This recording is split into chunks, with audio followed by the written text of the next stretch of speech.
안녕하세요. 배다리TV의 배달입니다. 세계 랭킹 3위를 지켰던 세계적인 선수였지만 목디스크로 한때 모든 것을 잃어버릴 수밖에 없었던 선수. 하지만 4년 후 사랑스러운 미소와 함께 팬들 곁으로 돌아온 선수, 김사랑 선수 이야기입니다.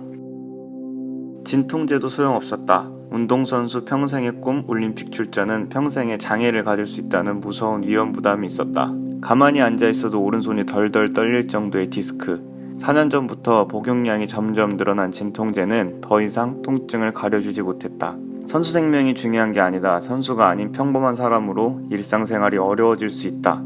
어느 때보다 단호하게 말하는 의사. 하지만 수백만 번 그려봤을 꿈의 무대, 리우 올림픽. 포기할 수 없었다.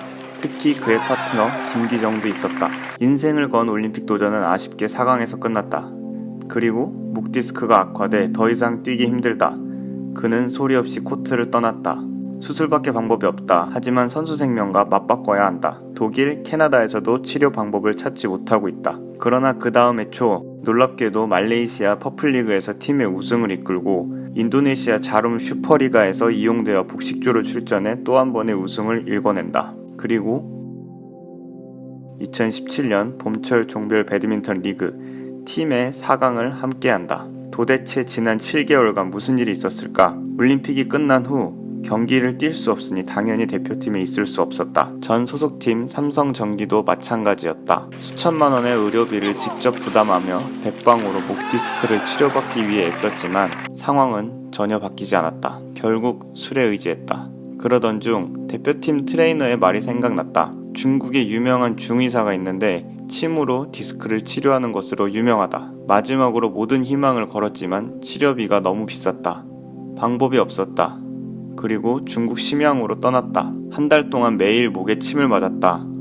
뼈를 긁어내는 소리가 귀로 전달되기 전에 큰 고통부터 몰려왔다. 시간은 그렇게 흘러갔다. 고생 많았다. 잘 참아주었다. 하지만 스스로 확신이 없었다. 목이 퉁퉁 부은 상태로 한국에 와 또 한 달을 누워만 있었다. 그리고 디스크 증세가 완전히 사라졌다. 4년의 고통이 사라지자 성격도 바뀌었다. 모든 것에 예민해졌다. 그래서 더 조심스러웠다. 더 큰 문제는 치료비. 다행히 치료를 마친 후 주위에서의 많은 도움이 이어졌다. 재활이 끝난 후 이용대의 소개로 동남아 리그에서 뛸 수 있었고 반짝 조명은 공식적인 후원을 하기도 했다. 코트에서 펄펄 나는 모습에 국내 실업팀 복귀도 빨리 이루어졌다. 그리고 이제는 팬들 곁으로 한 걸음 더 다가와 있다. 이제는 다시 라켓을 잡고 코트에서 경기를 뛰며 땀을 흘릴 수 있다는 것 자체가 감사하고 행복하다는 김사랑 선수.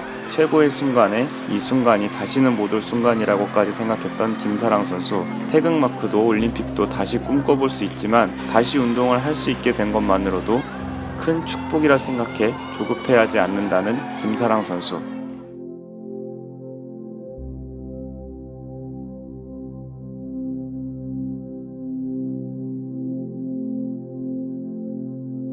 다음 주 스커물조의 국가대표 변천사 영상부터 시작합니다. 시청해주셔서 감사합니다.